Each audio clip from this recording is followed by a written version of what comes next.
بسم اللہ الرحمن الرحیم۔ عزیز طلبہ، السلام علیکم ورحمۃ اللہ۔ امید ہے کہ آپ بخیر و عافیت ہوں گے۔ آپ کو یقیناً یاد ہوگا کہ ہم محنت پسند خیرت مند نامی سبق کا مطالعہ اور اس کا تجزیہ کر رہے ہیں۔ اس کے مصنف ہیں محمد حسین آزاد۔ یہ سبق ایک تمثیلی مضمون ہے جس میں غیر مرئی کرداروں کو، بے جان کرداروں کو جاندار بنا کر پیش کیا گیا ہے۔ کہانی کا مختصر خلاصہ کچھ یوں ہے کہ جب دنیا میں برائیوں کا، گناہوں کا آغاز نہیں ہوا تھا تو آدم کی ساری اولاد عیش و عشرت اور سکون و آرام کی زندگی گزار رہی تھی، لیکن اچانک لوگوں کے دلوں میں برائیوں نے اور گناہوں کے جذبات نے جنم لیا۔ اس کے نتیجے میں غربت اور افلاس عام ہو گئی۔ غربت اور افلاس نے اپنے ڈیرے ڈالے کیونکہ لوگوں کے دلوں میں حسد، کینہ اور بغض، ذخیرہ اندوزی، نمائش، یہ برائیاں لوگوں کے سینوں میں، دلوں میں پیدا ہو گئی تھیں۔ ان کے نتیجے میں غربت اور افلاس نے، یعنی بھوک پیاس نے اور تنگ دستی نے ڈیرے ڈالے۔ لوگ اپنے کیے پر پچھتائے، چنانچہ وہ تدبیر اور مشورہ، دو کردار ہیں، ان کے پاس چل کر گئے۔ انہوں نے ان سے کہا کہ بھائی اللہ تعالیٰ نے تم سے تمہارے گناہوں کی وجہ سے اپنی نعمتیں واپس لے لی ہیں۔ اب ایسا کرو کہ یہاں سے دور پہاڑ کے اوپر ایک ایسا کردار ہے، ایک ایسا شخص ہے جو تمہاری کچھ مدد کر سکتا ہے۔ اس کا نام ہے محنت پسند خیرت مند۔ تم سب اس کے پاس جاؤ اور وہ تمہیں کوئی نہ کوئی تجویز ایسی دے گا کہ جس پر عمل کر کے تم واپس نعمتیں اور سکون و آرام حاصل کر سکتے ہو۔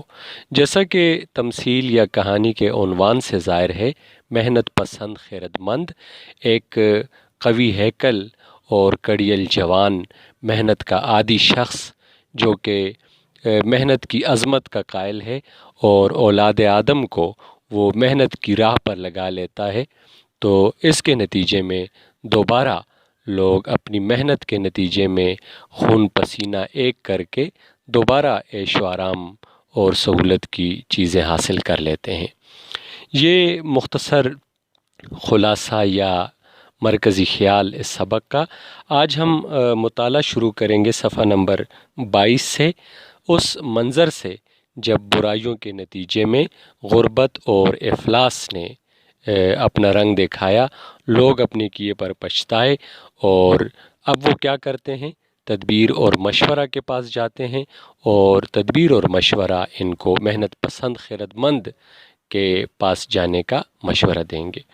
کچھ مشکل الفاظ کے معنی آپ لکھیں۔ دامن کو پہاڑ کا دامن، قوی ہیکل، تندرست، توانا، مضبوط، جھریایا ہوا، مرجھایا ہوا، کملایا ہوا، پختہ، منہ کا نوالا، بہت آسان کام، کوئی کمزور آدمی اس کو کہتے ہیں منہ کا نوالا۔ مشقت محنت، ریاضت محنت، بدن اینٹھا ہوا، اکڑا ہوا جسم، ورزشی جسم، تنا ہوا جسم۔ منجھدار سمندر یا دریا کے بیچ کی دھار جس کو بھنور بھی کہتے ہیں، جہاں کشتیاں ڈوبتی ہیں، پانی گول چکر کاٹتا ہے، اس کو منجھدار کہتے ہیں۔ شوریت زمین کی شوریت، کھاری پن، وہ جگہ جہاں پر زمین میں نمکیات نمودار ہوتی ہیں، شوریت ظاہر ہوتی ہے اور کاشت کے قابل زمین نہیں رہتی۔ وابستہ تدبیر ہونا، تدبیر سے جڑا ہوا ہونا، یعنی محنت اور تدبیر کے ساتھ منسلک ہونا۔ ڈھب انداز، لبھا لیا، گرویدہ بنا لیا۔ عالم زمانہ، تسخیر کرنا، فتح کرنا۔ یہاں آپ یہ دیکھیں کہ ہمت اور تحمل محنت پسند کے پہلو میں کھڑے تھے۔ تو آپ کو یہ بتا دیں کہ اس تمام تمثیل میں بے جان صفات کو، غیر مرئی صفات کو مجسم بنا کر پیش کیا ہے مصنف نے۔ تو محنت پسند خیرت مند جو اس تمثیل کا کہانی کا مرکزی کردار ہے، اس کے آس پاس کون کھڑے ہیں؟ دو صفات ہیں، ہمت اور تحمل۔ تحمل کے معنی ہے صبر و سکون، برداشت، ٹھنڈے مزاج کا ہونا۔ مذکور وہ شے جس کا ذکر پہلے ہو چکا ہو۔ کمر باندھنا، تیار ہونا، کسی کام کا پکا ارادہ کرنا۔ رنگ نکال لیا، خوشنما بنا دیا۔ شاہراہ، راستہ، بڑا راستہ، طریقہ۔ گامزن، رواں رہنا، چلنا۔ داغ بیل ڈالنا، بنیاد رکھنا، آغاز کرنا۔ تو میں اس سبق کی آپ کے سامنے قرأت کرتا ہوں، خواندگی کرتا ہوں، آپ اس کو سنیں۔ صفحہ نمبر 22۔ عالم کا رنگ بے رنگ دیکھ کر تدبیر اور مشورہ دو تجربہ کار دنیا سے کنارہ کش ہو گئے تھے اور ایک سیب کے درخت میں جھولا ڈالے الگ باغ میں جھولا کرتے تھے۔ البتہ جو صاحب ضرورت ان کے پاس جاتا اسے صلاح مناسب بتا دیا کرتے تھے۔ مصنف کہتے ہیں کہ دنیا کا بدلا ہوا رنگ دیکھ کر یہاں سے مشورہ اور تدبیر نامی دو بزرگ کنارہ کش ہو چکے تھے اور دور جنگل میں ایک سیب کے درخت میں جھولا ڈال کر الگ رہ رہے تھے۔ البتہ کوئی بھی ان کے پاس ضرورت مند جاتا تو تدبیر اور مشورہ، یہ دو کردار ہیں، وہ لوگوں کی مدد کے لیے تیار تھے اور مناسب مشورہ دے دیتے تھے۔ یہ سب لوگ مل کر ان کے پاس گئے کہ برائے خدا کوئی ایسی راہ نکالیے جس سے احتیاج و افلاس کی بلا سے بندگان خدا کو نجات ہو۔ وہ بہت خفا ہوئے اور کہا کہ اپنے کیے کا علاج نہیں۔ خسرو آرام ایک فرشتہ سیرت بادشاہ تھا، تم نے اس کا حق شکر ادا نہ کیا اور اس آفت کو اپنے ہاتھوں سر لے لیا۔ اپنے ہاتھوں سر لیا یعنی تم نے فرشتہ صفت خسرو آرام کی اطاعت نہیں کی اور یہ مصیبت اپنے ہاتھوں لے لی۔ یہ افلاس ایسی بری بلا ہے کہ انسان کو بے کس اور بے بس کر دیتی ہے، مانگے تانگے کے سوا خود اس کا کچھ پیشہ نہیں۔ دیکھو اسی نے ملک فراخ کو کیسا تباہ کر دیا ہے کہ دلوں کے باغ ہرے بھرے ویران ہوتے جاتے ہیں۔ اب اس کے نکلنے کی کوئی صورت سمجھ میں نہیں آتی مگر یہ کہ ہم نے سنا ہے احتیاج و افلاس کا ایک بیٹا بھی ہے جس کا نام محنت پسند خیرت مند ہے۔ طلبہ یہ بات نوٹ کر لیں کہ پرچے میں اکثر یہ سوال معروضی حصے میں آتا ہے کہ محنت پسند خیرت مند کس کا بیٹا ہے؟ اس کا جواب وہ غربت اور افلاس کا بیٹا ہے، احتیاج و افلاس کا بیٹا ہے، لیکن اس کا رنگ ڈھنگ کچھ اور ہے کیونکہ اس نے امید کا دودھ پیا ہے، ہنرمندی نے اسے پالا ہے، کمال کا وہ شاگرد ہے۔ ہو سکے تو جا کر اس کی خدمت کرو۔ اگرچہ وہ احتیاج و افلاس کا فرزند ہے لیکن اول تو سلطنت کا مقدمہ درمیان ہے، دوسرے ماں کے دودھ کا زور اس کے بازوؤں میں ہے، استاد کی پھرتی اور چالاکی طبیعت میں ہے، شاید کچھ کر گزرے۔ تدبیر اور مشورے کا سب نے شکریہ ادا کیا اور سیدھے محنت پسند خیرت مند کے سراغ پر آئے۔ دامن کوہ میں دیکھا کہ ایک جواں قوی ہیکل کھڑا ہے، چہرہ اس کا ہوا سے جھریایا ہوا، دھوپ سے تمتمایا ہوا، مشقت کی ریاضت سے بدن اینٹھا ہوا، پسلیاں ابھری ہوئیں، ایک ہاتھ میں کچھ کھیتی کا سامان، ایک ہاتھ میں معماری کے اوزار لیے ہانپ رہا ہے، اور ایسا معلوم ہوا کہ ابھی ابھی ایک برج کی عمارت کی بنیاد ڈالی ہے، گویا ابھی ابھی اس نے ایک بہت بڑی عمارت تعمیر کی ہے۔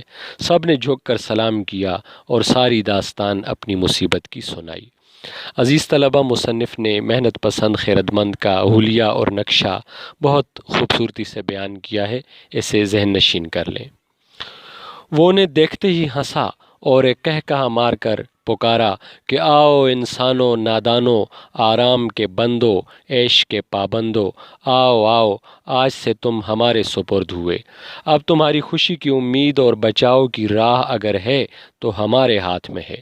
خسرو آرام ایک کمزور، کامچور، بے ہمت، کم حوصلہ، بھولا بھالا سب کے منہ کا نوالا تھا، نہ تمہیں سنبھال سکا نہ مصیبت سے نکال سکا، بیماری اور قحط سالی کا ایک ریلا بھی نہ ٹال سکا، پہلے ہی حملے میں تمہیں چھوڑ دیا اور ایسا بھاگا کہ پھر مڑ کر نہ دیکھا، سلطنت کو ہاتھ سے کھویا اور تم کو منجدار میں ڈبویا، آج سے تم ہماری خدمت میں حاضر رہو، ہماری آواز پر آیا کرو، ہم تمہیں ایسی ایسی تدبیریں سکھائیں گے کہ جس سے زمین کی شوریت دور ہو جائے گی، ہوا کی شدت اعتدال پائے گی، گرمی سے سردی کی خوراک نکل آئے گی، ہم تمہارے لیے پانی سے مچھلیاں، ہوا سے پرندے، جنگل سے چرندے نکالیں گے، زمین کا پیٹ چاک کر ڈالیں گے اور پہاڑوں کی انتڑیاں تک نکالیں گے، ایسے ایسے دھات اور جواہرات دیں گے کہ تمہارے خزانوں کے لیے دولت ہو، ہاتھوں میں طاقت ہو اور بدن کی حفاظت ہو،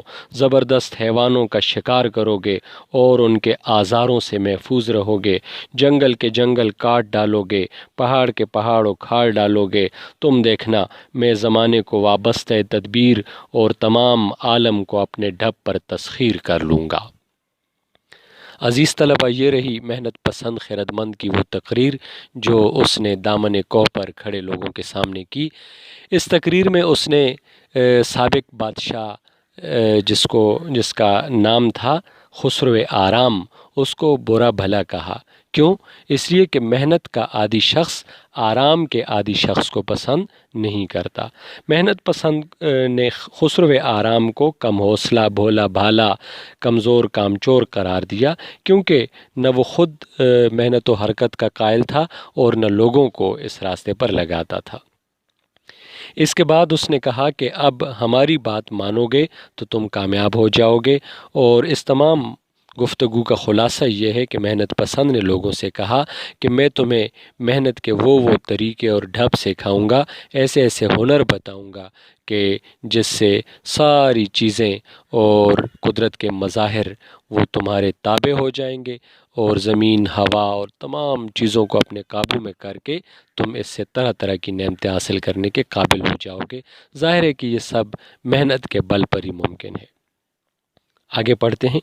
غرض ان باتوں سے سب کے دلوں کو لبھا لیا، وہ بھی سمجھے کہ محنت پسند خیرت مند بنی آدم کا خیر خواہ ہمارا دلی دوست ہے، ہاتھ جوڑ جوڑ کر اس کے پاؤں پر گرے، ہمت اور تحمل اس کے پہلو میں کھڑے تھے، اسی وقت انہیں جماعت مذکور پر افسر کر دیا۔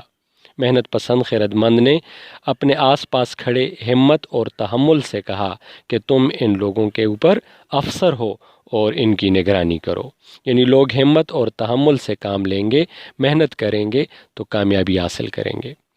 الغرض ہمت اور تحمل ان سب کو جنگلوں اور پہاڑوں میں لے گئے، کانوں کا کھودنا، اتار چڑھاؤ ہموار کرنا، تالابوں سے پانی سینچنا، دریاؤں کی دھاروں کا رخ پھیرنا، سب سکھایا۔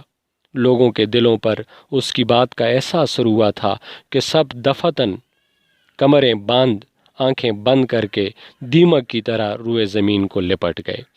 محمد حسین آزاد نے تشبیہ استعمال کی کہ لوگ دیمک کی طرح روئے زمین کے ساتھ لپٹ گئے اور زمین سے فوائد حاصل کرنے لگے۔ پہلے ان کو ساری نعمتیں بیٹھے بیٹھے قدرت کی طرف سے ملتی تھیں، اور اب ناشکری کے بعد ان کو اپنی محنت کے نتیجے میں اور زور بازو سے پسینہ بہا کر اب ان کو نعمتیں حاصل ہوں گی۔ عالم صورت چند روز میں رنگ نکال لایا، مگر نئے ڈھنگ سے، یعنی ساری زمین شہر، قصبوں اور گاؤں سے بھر گئی، کھیت اناج سے اور باغ میووں سے مالا مال ہو گئے، عالم کی صورت تبدیل ہو گئی، شہروں میں بازار لگ گئے، عمارتیں آسمان سے باتیں کرنے لگیں، گھر آباد ہو گئے، جدھر دیکھو ڈالیوں اور گلزاروں میں میوے دھرے، دسترخوان گھروں میں سجے، ذخیرے غلوں سے بھرے، کیا گھر کیا باہر، اس کے سوا کچھ نظر ہی نہ آتا تھا۔ غرض محنت پسند خیرت مند نے اس فرمانبردار رعیت کی بدولت یہ کامیابیاں اور فتوحات نمایاں حاصل کر کے سلطان محنت پسند کا لقب پایا اور جا بجا ملک اور شہر قائم کر کے اپنی سلطنت جمائی۔ عزیز طلبہ، یہاں یہ تمثیل مکمل ہوئی۔ تمام لوگ محنت کے نتیجے میں کامیاب اور سرخرو ہوئے، ان کی مرادیں بر آئیں اور انہوں نے زمین کو اور کائنات کو تسخیر کیا۔ یہی محنت ہے جو آج بھی کامیابی کی کنجی ہے۔ آپ بھی محنت سے کام لیں، آپ بھی سلطان محنت پسند خیرت مند کی باتوں پر کچھ کان دھریں، عمل کریں۔ اس کے نتیجے میں آپ کی آج کی محنت آپ کے روشن کل کی ضمانت ہوگی۔ یہ کہانی، یہ تمثیل یہاں مکمل ہوتی ہے۔ مختصر وقت میں آپ کو جو بھی اس سبق کے حوالے سے بتایا گیا، ان نکات کو ذہن نشین کرتے ہوئے، انہیں بار بار سنتے ہوئے آپ اس سبق کی تیاری کریں۔ اگلے لیکچر میں انشاءاللہ ہم مشق کی طرف جائیں گے اور مزید کچھ مشکل باتوں کو، مشکل نکات کو ہم حل کرنے کی کوشش کریں گے۔ فی الحال آپ سے اجازت، خدا حافظ، السلام علیکم ورحمۃ اللہ۔